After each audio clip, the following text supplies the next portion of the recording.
Okay, so Wrong Turn, which is now available on digital platforms, which is not to be confused with Wrong Turn from 2003, of which it is kind of either a sequel or a reboot or whatever.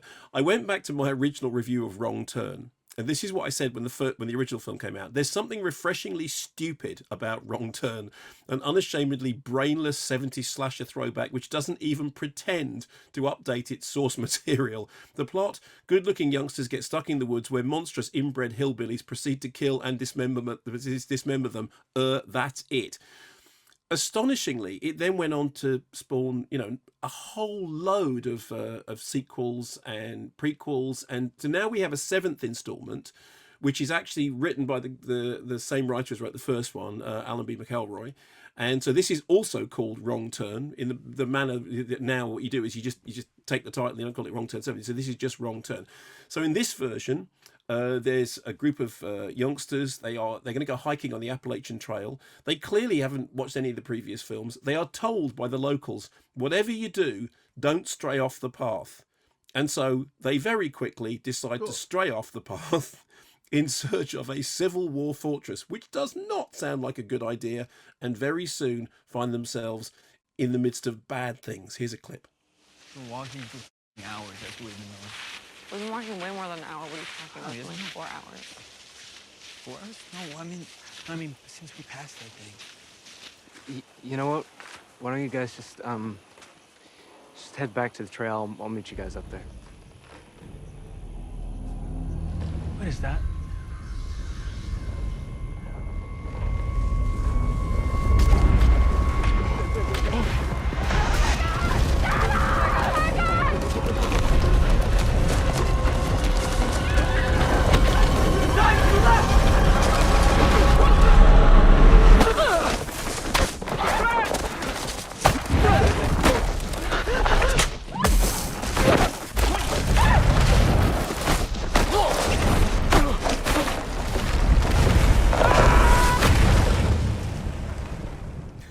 So what that is when they're saying what is that, is the sound of a very large tree trunk rolling towards them, which is just the beginning of, oh dear, we have strayed into the wrong genre of movie and we really should have stuck to the path. And then after that, they find themselves terrorized by an isolationist group, wearing big antlers, and so suddenly it starts to look a little bit like, okay, this is kind of like an Appalachian remake of Midsommar. And then Matthew Modine is the father who goes in search of his daughter. We see him at the very, very beginning, and then it flashes back to weeks before as we see what happened to her. And then he goes off looking again. He does the same thing, but everyone says, oh, stick to the path. If they've gone off but they're not coming back, people go up on that mountain and they're not coming back. So here's the thing.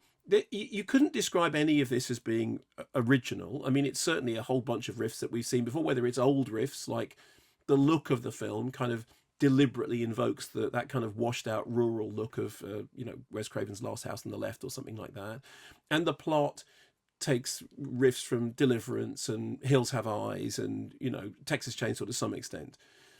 But what happens is that they're put together in a way that is kind of just got a slightly modern twist in it. So this time, before everything kicks off, the group, who are a more diverse group than they were last time, they get to discuss things like gender politics and class politics and politics before the stuff starts happening and it all turns into pointy animal traps and the rest of it. And it's actually it's done in a way which is efficient and enjoyably efficient. There are a couple of sort of haunting things. It's directed by Mike P. Nelson, who does pull off a couple of quite haunting moments. The whole thing doesn't make any sense at all, and it scores 0 for originality, but it has a really, really haunting final shot, which plays out over a really haunting version of This Land Is Your Land, performed by Ruby Modine. And, it does exactly what it says on the tin. And as somebody who, I've got a lot of time for films that just do exactly what they set out to do, and this does exactly, it's slightly upset. It rips off a whole bunch of things, and there's nothing in it that you can say, wow, I've never seen that done before. But since we're not doing something you haven't done before, since we're doing things that you have seen done before, we might as well do them quite well, and this does it quite well. Fun for all the family. Well, depends which family you're talking about.